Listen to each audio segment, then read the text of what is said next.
playing for his jungle, for his gold, for his experience lead, and not necessarily unlocking this Twisted Fate to roam around the map, unless it's to help out Ben. But like you said, Ben is usually literally left on an island, and it is going to be that Sett mid. So we'll keep our eye on top lane briefly, checking in on the CS discrepancy, checking in on any solo kill potential. But otherwise, don't expect us to head up there very often. Ben putting on an island and Impact being put on Malphite means we aren't going to expect a lot there early on. That said, Jensen now busting out the Sett mid. This is a pick that I have loved to see for what it allows you to do in the mid lane, stealing mid lane prio from so many champions early on before being that utility bot for greater damage sources elsewhere. We're going to have to see how Jensen can pilot into this matchup against Angel. It's also just really hard to punish the Sett. You already talked about, how he's able to get priority in a lot of different matchups. Usually when you have a Lillia, you need to create space for her to power farm through her jungle, and wow, we dropped in real hot into this one, Drakos. Absolutely did. Now, of course, if you are just joining us, Suning at 3-1 currently, a single win will, of course, guarantee them a spot making through. TL looking to crawl it back, push themselves up to 3-3, hope for Suning to lose to G2 later and force a tiebreaker. It is a long shot, but it is still possible for Team Liquid. A loss here guarantees they walk away with nothing, everything on the line for TL. Now, already in the early game, we want to talk about the setup. It's traditional that with a Lillia, you would have a delay invade onto the Raptor camp. We've seen it done over and over, and teams are starting to get creative about the counters that they'll have. So TL already holding hands, grouping up in this pixel brush. And you would imagine that Suning, knowing that this is going to happen, because it's happened all tournament long, should have some type of answer here as TL walking in. But I like it. They look at the situation, they see Bard level 1, they see Lillia level 1, and they're going to wait. They want to bait them in a little bit further. Gold card now coming in. Broxah going to be in trouble. So SofM getting a decent amount of damage down, but the battle for the Raptors, and the big one will go to SofM. Big damage, though, down onto Huanfeng as he's going to run for his life. Broxah now trying to chase him. Extra movement speed, hard to get away from that Lillia, and it's not going to happen. That's first blood for Jensen. TL finding the level 1 advantage in the end. SofM happy with the trade for experience. If he takes this red buff, though, it's disastrous. Still, though, Jensen's going to walk forward. SofM getting just a little bit greasy. Phase rush Proc zooming in and out, trying to find a way back into this one. Gold card going down. Who's going to get it? Broxah's still level 1. It's ticking. Broxah gets it. That's level 2 now coming in. But it's Tahm catch to the backside, and it's absolute chaos. TL fighting with everything they have. It's back and forth. Another gold card. SwordArt walking forward. Huanfeng back on the way in. TL, they've bitten off more than they can chew, and they're getting run down. They need to make it out as fast as they can. Run for the hills, TL. You bet it all on this level 1. Do not give it up here. Flash forward. The red card committed. Jensen now in trouble. No one is laning because the lanes do not matter. The level 1, the longest one we've seen this tournament, but TL walking out of the jungle alive. 3-1 the kill score. They make it work. Yeah, Angel grabbing the red card right there, maybe thinking that his damage was enough to also with the slow to allow Senna to catch up as opposed to grabbing the gold card, or maybe it was just a mistake. We'd have to look at the footage again. Now, everyone take a breath. I know North American fans are probably, a little bit on the edge after that one. Ultimately, though, I think good things for TL fans. You're going to slow down SofM pretty considerably, despite the fact that he also got the Raptors. Him dying, he's immediately now on the blue side of his jungle, while Ben is trying to get this bounce of the wave off of Impact's top lane tower. And Broxah got to go back. He's got 3 assists to his names, and the jungle should go back to power farming. The big things, of course, that are going to make this difficult, we check in on both sides. Broxah feels okay because he did manage to secure that red buff. It cost them a lot to do so, but in the meantime... I think the issue is that SwordArt got the red buff and then died. Yes. That's going to be a problem, too. And the other thing that's really difficult about this is that because of this, Jensen early on, normally you can expect Sett to kind of cheat the push by getting the W early, but now CoreJJ has the red buff. Oh, no. He's got the red buff on Bard, too. He's going to be slapping him with the meeps. Yeah. Huanfeng and SwordArt do not want to stay in this lane phase. Yeah. This is all about, okay, shove it forward, ward in, and I think they're pulling the blue buff for SofM. In about 3 minutes, everything will return to normal. But for now, there are a lot of early CS discrepancies and XP differences across the lanes. It's going to be a lot to keep track of, but ultimately, because no side has gotten a greater advantage quite yet, only 400 gold in the favor of TL, it may not amount to too much, especially as SofM is going to grab his second blue buff. CoreJJ, though, walking down, looking to contest this one. Good stun onto the wall, good follow-up. Sadly, SwordArt, a little bit too tanky to be taken out that easily. The smite battle is going to come in, but SofM would rather have the champion chasing forward. Angel over the wall, and SofM will grab that. Level 4 now for the Graves. 2-camp advantage to SofM, even after that early game. And this is kind of one of the biggest differences that I think we've seen between the LPL, the LCK teams, and LCS and LEC. More so for G2, I think, but it's, playing for your jungler versus your jungler playing for you. The priority of bot lane, even the contested push in the mid wave, you can see that Jensen and Angel were actually fighting each other as they were walking towards the jungle. Everything was there for SofM. His laners dropped everything they had to make sure that he could get that steal off, and now Broxah possibly looking at Ben. Broxah already behind in terms of camps overall. If this does not net a kill, if he's not able to get something here, it is going to cost them dearly. If they're flashing forward, they're looking to secure it, and that is going to be one take it back. Broxah finding the kill on the bin is huge. And you can see what Ben was thinking. He just saw that Broxah was on the bottom side of the map. He thought he had enough time to hard shove that wave to get it to bounce to him, but Broxah creatively immediately goes top side and does find a gank. And like you said, he really needed that one to pay off. Jensen now bowling forward, and this is the glory of Sett mid. If you haven't experienced it quite yet, he tanks your damage, and then when you hit him, he uses a big fat W on you in the wave and pushes you under tower. So this priority in the mid lane is actually very big for TL, and it's very big for Broxah. And after that kill in the top lane as well, things are not looking too bad for North America right now. It's going to take this win, and it's going to take a one to follow, as well as some favorable results later in the day. But TL are certainly not out yet, and with a start like this, maybe there is hope for North America. But there's also, you know, what do you play for now, or what do you have set up for your map, since you're still missing a lot of key summoners. Broxah, I still feel like on the Lillia should be playing for his camps, and again, it's playing around the priority that his laners create for him. You can see Tactical and CoreJJ down here have push. You can see that usually Jensen was having push into his lane, but Broxah should just be trying to burn his Krug and Raptor camps as much as possible. And SofM loves Raptors. He will try to fight you on them every single time. You even saw him sniffing around Broxah's Raptor camp just there. Yeah, and this is brutal. Of course, the second SofM has any kind of pressure, he's immediately in your jungle, immediately taking camps away from you. This man is insane. At 15 minutes, more than a 30 CS advantage in jungle. He has the single highest CS discrepancy at 15 of any player at Worlds coming into the day as a jungler. But this time around, Broxah has been fortunate. He's been able to keep up. He's able to find that kill on the top side. Could look to go top again soon, as Malphite level 6 certainly makes the setup easier for both of these champions. And I feel like that's kind of one of the big areas that he does have to play through. SofM, though, now pulling Angel. Let's see if Broxah can get away with the chickens. The battle of Raptors. He's a chicken enthusiast. He just, it's not his, it's just, it's the best meat. It's everybody's favorite. Listen, KFC is huge in Shanghai. It's big everywhere. That's the boneless it's one, universal. It's that nice stuff. All the fast food companies are jealous of how popular KFC is. But now Froskurinn, as we check in across the map, you see a CS discrepancy on top side, kind of as expected.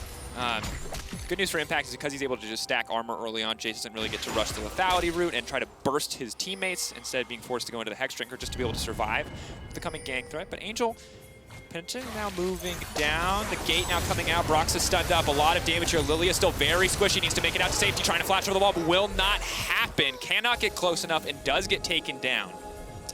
TL a little bit caught with their pants down right there. They were shifting CoreJJ mid, just trying to scout. Then the Destiny comes in, gets underneath, and finds Broxah. There's so much skirmishing all the time. You can already see the discrepancy there for SofM. He now has access to level 6, and with the enemy jungler dead, it's going to be a pretty easy rotation onto the Cloud Dragon. It's not immediately panic zone for TL fans, because it's not like their composition really relies on a Dragon stack versus, I think, Suning's comp, but it's not great.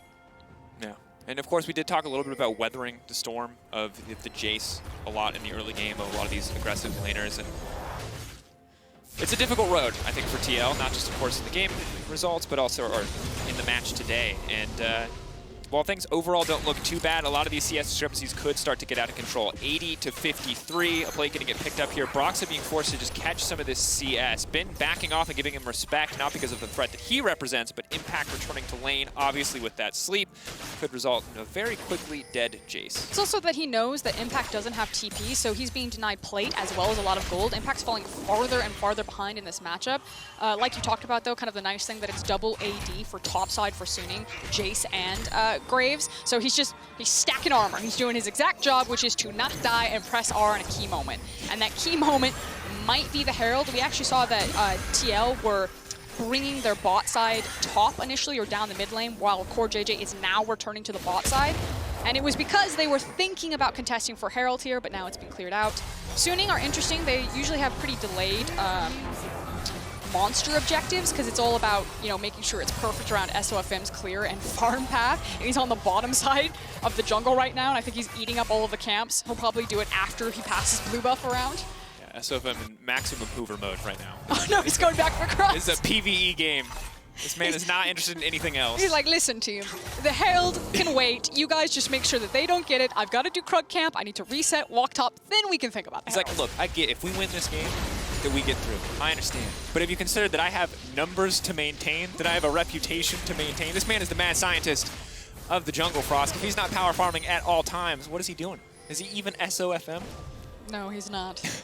But he does have massive priority as we take another peek into the top side for Ben. Going the tier routes, he's going to constantly have a lot of mana to chip away at people from afar, and then also pivoting into the Hex Drinker. So shouldn't be any sort of burst or threat from him in the top side. Yeah, and of course we talked about the top side for Suning being double AD, but the top side of TL is double magic damage. Malphite having a bit of a split profile between the autos and the W, but everything else outside of that, all of the burst at least, will be magic damage. So pretty easy to grab that Hex Drinker. Listen.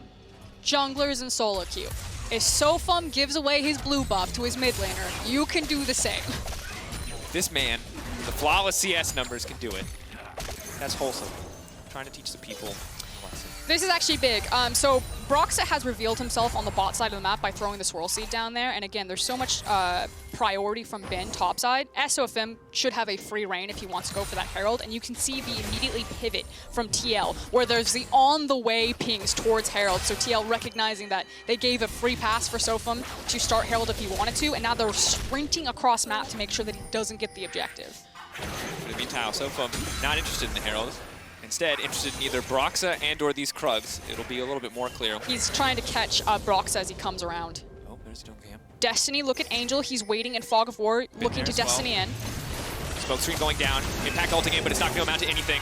Now going to be sleepy, though. They're going to be in trouble. Jensen debating on his options. He's going to dunk him back down. They're going to try to find the 2v1 on Angel. He goes gold, and he tries to buy a little bit of time. That's SofM now stepping forward. That's going to be a massive. Big haymaker, but can't connect on the true damage. That's the shot on the backside. Collateral damage will not find anyone. But here comes CoreJJ. He can set it up. He can make the play. He can find the ult, but he only manages to hit one. Angel simply next on the list. Now the ultimate coming in for the Jhin. That's the curtain call. Suning 1, 2. He's looking to make it 3. That's the finish out. TL, what a turn. And the big difference maker was the fact that Tactical made his way across map. Check on the mini-map right now. Huanfeng is still in the bot lane on that Senna, very slow to push the wave back. So while Tactical gets to shove the wave forward and make the rotation and get the kills, Senna doesn't even get a plate. She just pushes it into tower. Yeah, we saw whose ult was more valuable in that fight, and this is massive because the last time these two teams played, TL's bot lane didn't get to do anything. This time around, it's all Tactical for JJ for the turn. And the big thing was, I thought it might be disaster because I didn't see it, but Impact, I think, used his ultimate right at the beginning of the fight or didn't have it for the big part of the fight. At this point, you're like, okay, it's looking pretty bad. But on your mini-map, Jhin and CoreJJ are racing here, and Kench is nowhere near his team. SofM, do want to give credit, plays this out really well against Broxah, but then boom, right into the double curtain call. That's 4 for 4. That's the kind of accuracy you need if you're going to pull out a win here against Suning, and this is looking good for TL. They were starting to fall away in gold. CS differences were starting to add up and stack up against them, but now they've evened things up again, and they've set their sights on this Herald. And they do have a window to do the Herald. You can see that SofM has path towards the bottom side of his map since his camps are up. You can see the pings onto the jungle, or onto the dragon. It should be obvious that TL are on Herald even before it goes down. As I say that, though, SofM, I love him. He's heading to Wolves. Man with a mission. Right now, that mission is farming. But TL going to be happy with this one. They need to place this Herald almost immediately if they want to get any plates from it at all. They could just run top and try to get something, or mid, but Broxah maybe not thinking about that as he's instead going to clear out the Scuttle Crab. Really, guys, you gotta, if you want the money, you gotta place the thing now. Yeah, I think you use it mid if you want to try to get more control over the Dragon Pit, and SofM pathing for Wolves actually may cost his team Dragon.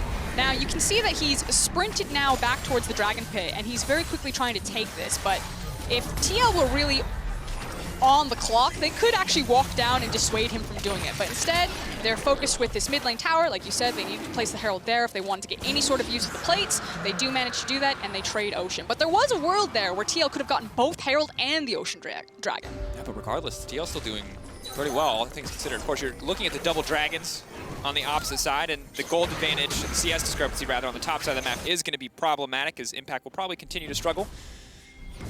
Of course, for now, though, Jayce no armor pen means that he can at least tank up a little bit of this as he keeps forcing waves in.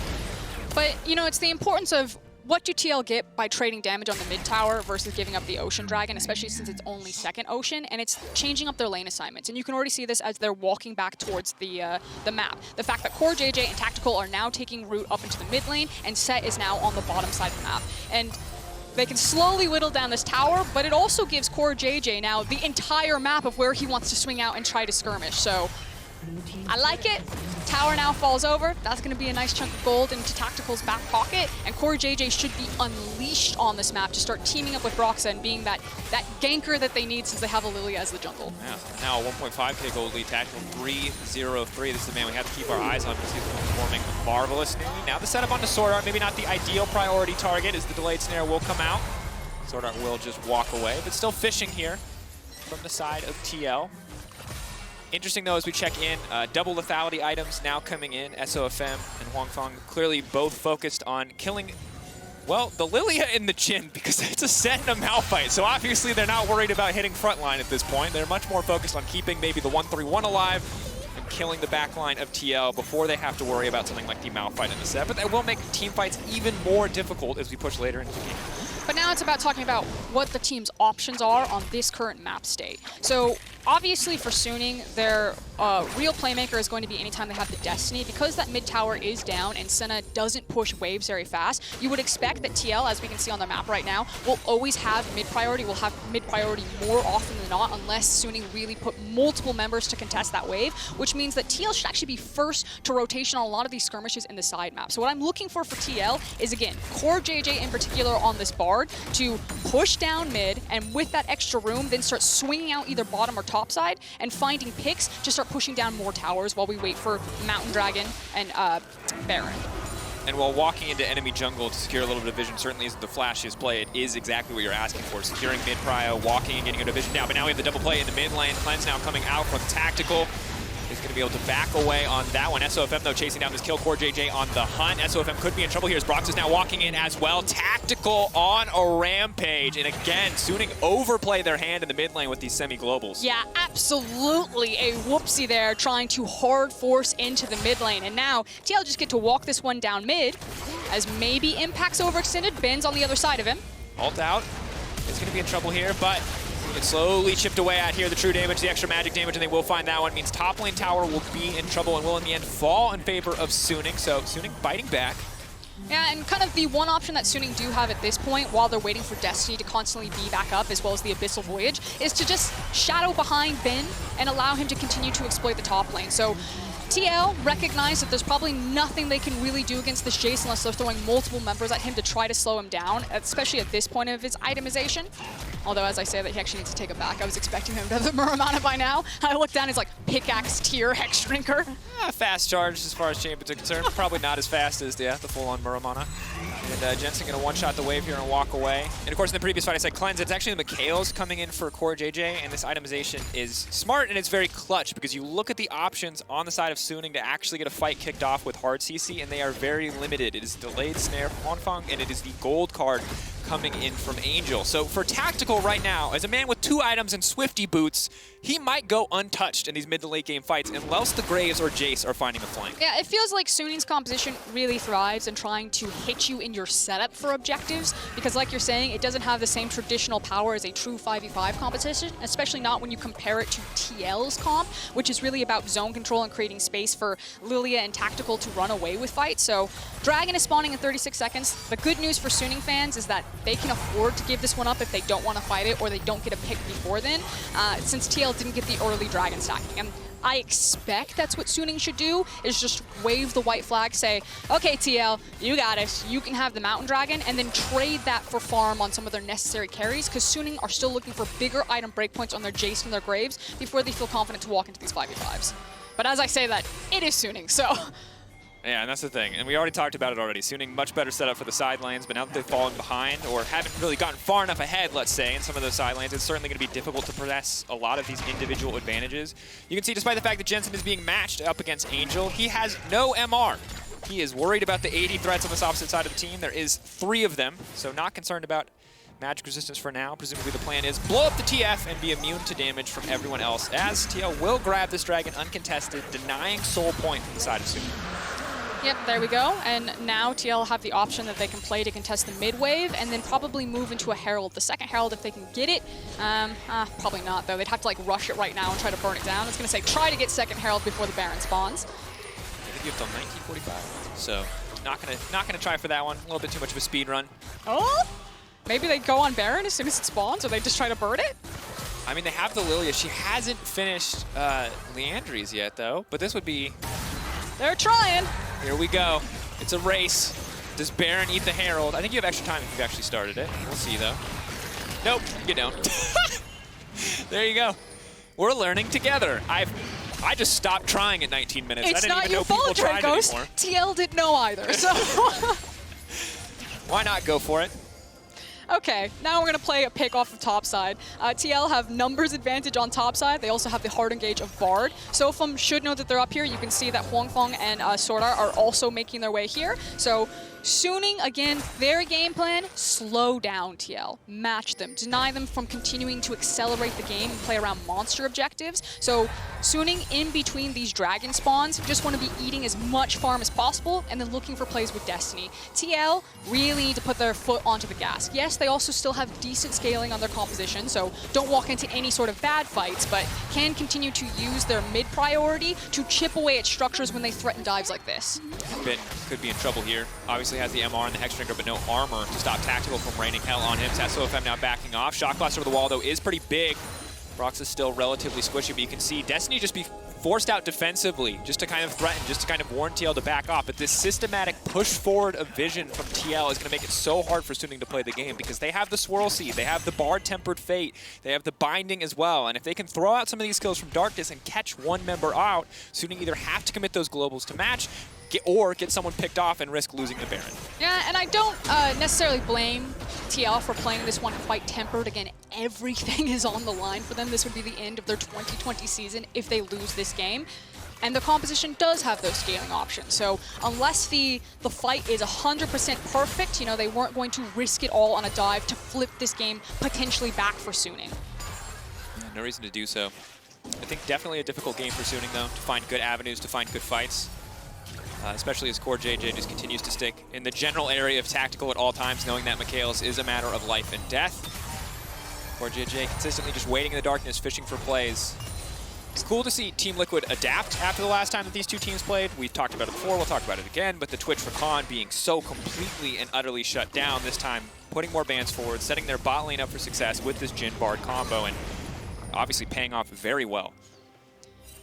Yeah, so current plays right now on the map for Suning, you can see that SofM was shadowing Angel down there to push the wave far forward, but this is kind of the rinse and repeat that I expect to see. And again, it's TL's ability to contest on wave, because they have things like the Jhin ultimate and the Bard ultimate that when you come to the wave, that they can try to snap grab you and kill you when you push it back. And also the fact that Senna pushes slower than Jhin does. So it's going to take a lot longer for Huanfeng to push the wave back when Tactical shoves it into him, which allows exactly this, the fact that TL will always be able to pivot first off of mid-wave, and they get numbers advantage on either side map to threaten dives and slowly chip away at these side structures. TL playing this one very much by the book and how they're cracking their outer structures. Very clean performance from TL, and I feel like we're finally getting glimpses of the TL that we saw in plans, where it is clean, it is controlled, it is very tactical, and in this case, tactical focused as well. But we check in on the gold, it doesn't look like a massive discrepancy. 1,200 doesn't feel like the biggest deal, but you check the itemization, and again, have to point out the sheer amount of lethality, while very good for killing tactical, while pretty good for killing Broxah, although slowly getting works, is terrible against the Malphite, is against the Sett. So Suning, still well equipped for 1v1s if they can find them, but not against the top and mid of Team Liquid. This is a difficult game for Suning to play out. I feel like they put themselves in a little bit of a hole here. Yeah, they're basically forced onto their side of the map, because even if you, maybe in an extended fight, can walk down the Malphite, Sett and Malphite just have so many tools to either match the push onto the side lanes or at least survive it and kind of distract people and then walk away from fights. Suning would have to commit multiple resources, TPs, as well as Destiny to either the mid side of the map, the top side of the map. They have to find, like, basically throw everything in the kitchen sink to break one side, or continue to, like, wait out and try to find picks on mistakes for TL. Right now, TL full control in this game. The only issue is kind of the win condition that they need to close it, which is either catch SofM and turn it into a Baron, or stack a bunch of dragons. And this is what I was talking about. You know, you give Ben time, he can whittle down Impact, but Impact has Flash and Ultimate, and as soon as he feels scared, he's just going to walk away from the fight, and there's not a lot Ben can do unless someone else joins him. No. And the good news is you can keep pressure in the 1v1 for now. Obviously it's harder as more of these items come in, but a Black Cleaver or a Last Whisper will make the fight easier. And now that he has the fully stacked Moral Mana, does a significant amount of damage using that Hyper in those trades, Hypercharge rather. TL though, trying to secure what vision they can. Suning have mid push, have top push, and this is giving them access to the top side jungle of TL for the first time in what feels like a long time. They now try to catch out Jensen here. Big damage coming in, but of course with the deep teleport available. Look at Impact. He's going way behind. Curtain call to kick things off. That ult is going to be massive. They managed to hit the Jayce. Now he's next up. Oh, the beefy boys just pounded down. Ben ain't got nothing left. Haymaker across him, and TL now pushing in. Clutch off of CoreJJ. He doesn't want to follow up quite yet. Gold card going to come in. Are they going to be able to pick him off? Broxah going out, but the Sleepy goes down on the Tahm Kench. They surely should find a follow-up kill, but the QSS from Tahm Kench is going to take him out to safety. Ult into the backside, but they simply cannot find a target. TL will not give any room to Suning to play this fight. They keep all 5 standing. And this might be the break that TL were looking for. We'll see how bold they are to pull the trigger on the Baron. SofM is, of course, still alive, has access to Flash as well as Smite. There is no Destiny longer available for Angel, so it'll be much harder to kind of get information about what's happening here. 2K. SofM can start to step forward. We'll one-shot the trap as it comes out. Jensen, ulti available, can't just suplex SofM right out of the pit. Has to be able to see him, though. They're waiting, they're buying time. Walking away, though, unstoppable now. SofM taken away. They decided this is the time to burn it. Are they going to get it? Can they secure TL? There's no one to stop you. They will secure the Baron. And now Angel's in trouble. The flash forward. CoreJJ getting the slowdown. Huanfeng next on the list. Angel could be there to follow with Ben on the backside. A massive shockwave. Will it be enough? He has to find the clutch targets. The Edge of Night is gone. Impact is slain. Angel. It is Jayce versus the world. SofM now chasing down Jensen, though, desperate to find this kill. CoreJJ coming over the wall. Are they walking hands first into SofM, or can they turn this one? Big damage coming in for the Graves, but not enough onto the likes of Jensen. Simply too tanky, and Suning Gaming, they'll run Team Liquid out of town, but the Baron buff is already theirs, and not a lot left as Impact comes in. Clutch, big haymaker to close it out. CoreJJ to follow, and Suning double down on a losing play and come up even further behind. SwordArt, nothing there for him. Ben wants to go. This is his montage moment. He finds one. Can he turn 2? No, it does not look like it. The tanks are there for Team Liquid, and they're holding on to hope. Not today, Satan North America says. They will not go down without a fight. They will not go quietly into the night right there. That fight was so long that Malphite got 2 ultimates off. And that's what you want to see. Lord Dominic's finally comes in for Jayce, but it feels like it's too little too late. Impact with the flank off to the side, and nobody on the side of Suning can find the flanks they need to hit Tactical, to hit Broxah. Yeah, and again, it's 2 Malphite ultimates. It starts with that one and then the one on the very back half. I do want to give a lot of credit to Jensen and TL's Baron setup in particular. I think the suplex on the set was super important because Broxah didn't have Smite when they were in the pit. But still, the boldness of the call to say, we have this game, we're in control, execute on the Baron, and then knowing exactly what cooldown they needed. So props to Jensen and props to 2L, who are now, I mean, they've basically been in control this entire game, but firmly putting their foot on the gas and looking at the world and say, we're still in this one. Here's the thing, Froskurinn, when we talked about this backstage, we said, how do you beat Suning? We said you have to match them early. You have to pass the skill check early game or you're done. But if you get late game, this is where Suning start to fumble because yes, SwordArt is a veteran. Yes, SofM is a veteran. But they have to rally the rookies around them to keep it together, to keep it tempered in a game where TL are in total control here. Huanfeng forcing the flash out. Minions now collapsing. They start to break inhibitors. That's when the game truly feels like it's going to start to end. Jensen, blinded for now, has to back off. Suning seeming to hold on to their base for now, but the tower's getting chipped away at. That's going to be it. SofM going over the wall, though, very greedy. Now the fallout from Tactical. One big shot, but Tactical's caught himself in the middle of the entire team, and they've taken him down. Tactical overstays his welcome. Too greedy for the kill on the Graves, and maybe that turns the fight. But Angel getting chipped away at. Team Liquid will not let his sacrifice be in vain, and they'll find it back. Okay, TL still much in control. Ben has moved down for, from the top side, but he's going to be very delayed to this fight here. Maybe he can get a big shock blast, but I think TL got exactly what they came for. Can we talk about how Angel just messiahed into the backline without Hourglass? Yes. Is that... Do you think Angel wants us to talk about that?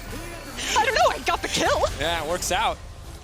And oh, that was wild. I mean, and inches away from being disaster for either side, really, as Tactical gives his life trying to land that 4-shot on SofM, who just barely manages to make it out. 0-4-4 for SofM. He still has that healthy CS lead that he's known for, but definitely not the highlight game he was hoping to have up against TL, whereas Broxah, through the support of his teams, has been rampaging across these fights. Utility, additional burn damage. Well, when you got two beefy frontliners in front of you, it feels pretty easy to play Bambi out in this game. Yeah, and I think Suni really have to kind of go back to the drawing board in terms of draft. Now, while TL also had a huge factor in that in terms of their execution in the early game, SofM, you know, gave away some objectives. You know, maybe if they had contested a little bit more, given a little bit more attention to Bin, this might be a different game. But like you said, TL got to survive the lane phase. They traded good opportunities for Broxah and really cracked the game open over that Baron play. He's going for a second lethality item. They have triple mountain Froskurinn. It has Lord Dominic, so obviously it's going to be great. Regardless, it makes me, it's so difficult. Okay, triple mountain, push onto the bot lane. Big things to notice. Impact does have teleport, so he can join his team. It looks like some rage pushing here from Angel. I joke, he's got Destiny, he can join the team, and they're just trying to trade back and slow down TL's assault, but it is quite funny to look at. And keeping an eye on the summoner spells as well, though. Tactical no flash, CoreJJ Jensen as well. Broxah has his, but not a whole lot else. Huanfeng continuing to step forward, continuing to poke from a distance. SofM taking a big chunk back there in response. And while the Jhin is very good at sieging, and the Bard's certainly good at supporting him, the rest of the members of this team, unless they're going for full-on dive, don't have a lot in terms of tower threat. I like how Impact is just chasing Angel around and then just trying to deny him from pressuring towers. Now Angel is resetting his position, so this is the window where if Suning want to go, they go now. Bardal is not going to connect the Jensen still in the midst of the entire team to suplex back down into the backside, but there goes Impact. He finds two. Those are the key carries. Angel, the only one standing. Can they pull this away? Bin now running for his life. Destiny coming out, but it looks like it's Suning's destiny to fall to Team Liquid. It's the curtain call. It's coming out. It's looking to close it out as well as Jensen is unkillable. Turning it back, the Haymaker not quite available on the edge of the health bar, but he will not go down, and still 5 members of TL stand strong. 40 seconds to the Baron, but they might not even need it to end this game. Bin has teleported into the backline. He's going to be coming up behind TL. He might just immediately delete Broxah here. Stepping forward, final moments of the game. This one is clutch. Bin, as you said, on the backside. Big shockwave, the flash out. Bin needs to find this one, but the tools are there to protect Tactical. Jensen stepping forward. Haymaker going to buy him a bit of time, but TL backing off. They don't want to throw everything away on this one. But then he goes. That's going to be it. The Malphite ult already back up. Bin is down. Angel simply next. TL baiting them into a false sense of security. Angel goes golden, but now he'll go down. Huanfeng next on the list, and that's going to be it. The Tahm catch down. SofM, one man and a shotgun versus the world. TL closes this one out. Total control here in the mid-game. Should be able to walk in. Huanfeng and SofM simply not strong enough to stop this. The tank ult cooldowns are simply too low. Big damage coming in. And North America, if you're not awake now, it's time to wake up. Can you feel it? The Team Liquid Miracle Run dream is alive and well. One more win and Suning falling to G2 when TL will find the tiebreaker to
start to land, they start to not do anything because Tactical gets McHale'd out and starts turning fights instantly. I'm gonna be honest, Drakos, I was getting bored of World. I was like, no, it's too set in stone, there's nothing wild happening, and then TL just threw a wrench into everything, because now the standings can be a mess, the Miracle Run is alive, can Suning try to pull this one back, and this is exactly what I wanted if we were gonna cast World. You love to see it. Well, TL's Mercedes drive to victory is gonna be the top lane fight 12 minutes in, and no surprise to see this one on the menu because it is a team game for TL, and you just had to wait for all the reinforcements to get there. Yeah, and this was again, kind of the game-breaking moment, I think. TL had done a wonderful job into the early game, and it set themselves up really beautifully for this, as they punished Suning overextending and overcommitting to engagements so many times. The big factor being tactical also moved. You can see on the minimap, Huanfeng is still in that bottom lane, and then opens up with this Jhin and just goes wild.